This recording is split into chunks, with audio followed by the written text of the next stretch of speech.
God is allowing this racial tension to brew.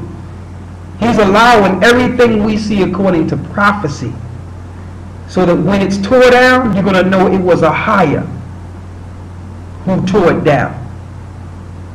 All the nations who conspired against God's people with all their power, might, and finances cannot stop the mass awakening of God's people. And really, their gods are not even benefiting them. Look at what's going on in the Middle East right now. Where's Allah?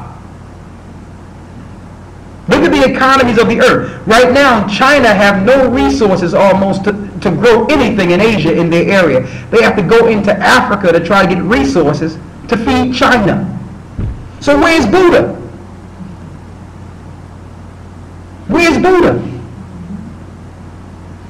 Right now, America, the greatest empire on the earth right now, is the light of the world. Right now, the middle of America is flooded. 180 acres of farmland flooded. A nuclear reactor that's just out of the news because the news don't report on it can start one of the greatest catastrophes America have known in recent time, greater than what happened in Fukushima. Where is the God of America?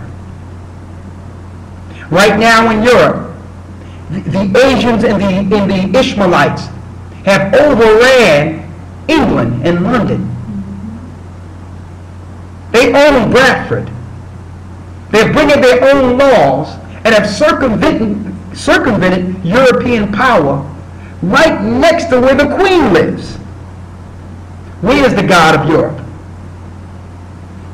So this is all coming to an apex. It's coming to an intolerable point in which nations will fight each other, and that's race against race.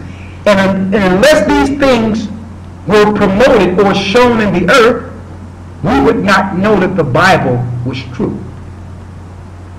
So all these nations conspired together to destroy God's people, not knowing that eventually, if you got the spirit to stay quiet and destroy these people, what's to stop the same people you were in league with from destroying you?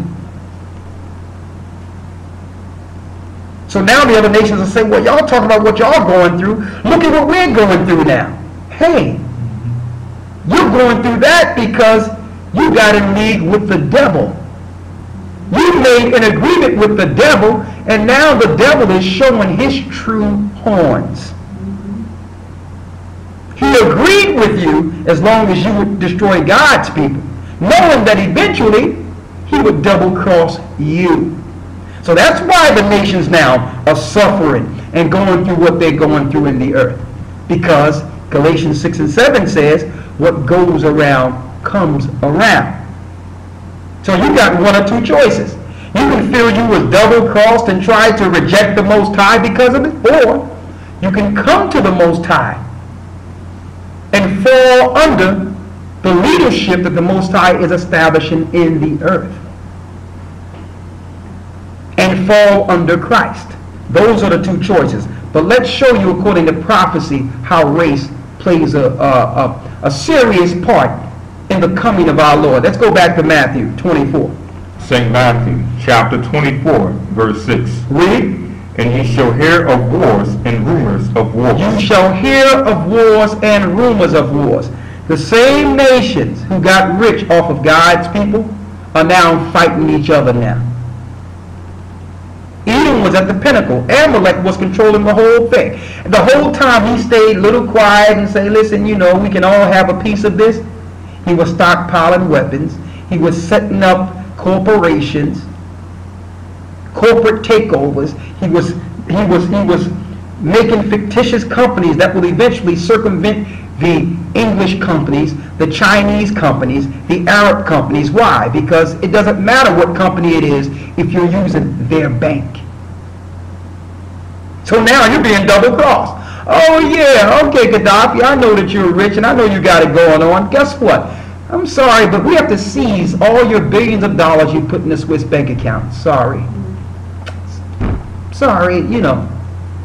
Sorry.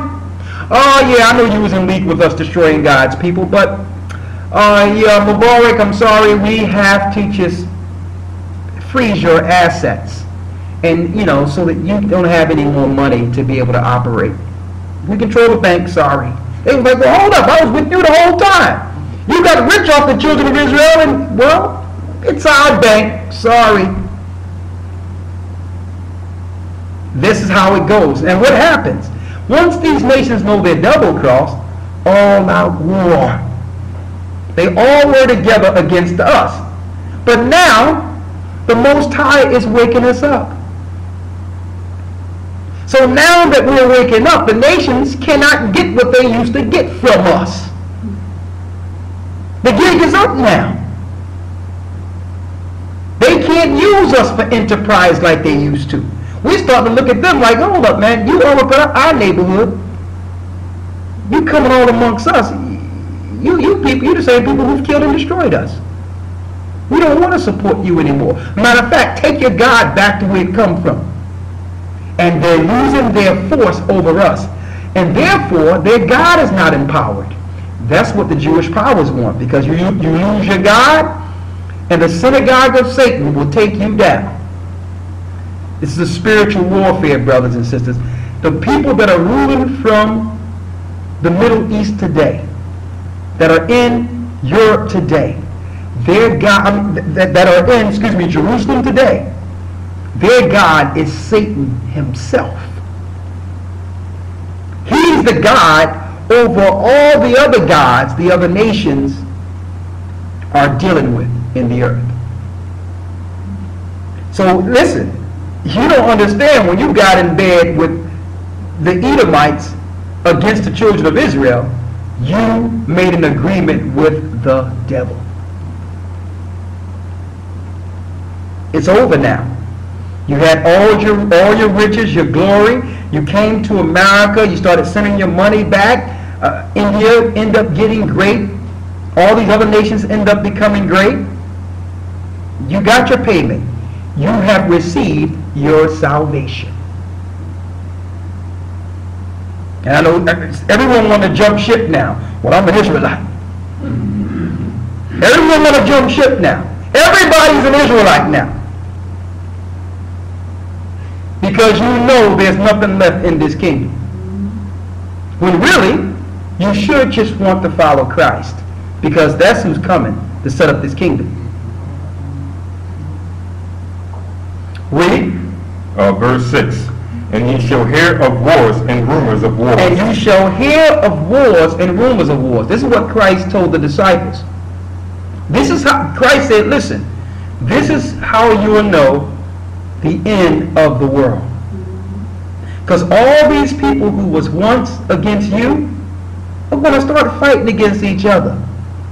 And like Yeshaya told us, a nation divided against itself cannot stand. If you people start fighting against each other, by default, the people whom you have taken your eye off will rise. So the Most High got them busy thinking about their little money, their little oil, all their little resources. And at the same time, God's people are waking up exponentially all over the earth saying, hold up, something's wrong with this. Look at these people. How can these people control us and they can't even control their own selves? God's people are waking up and looking and saying, well, hold up.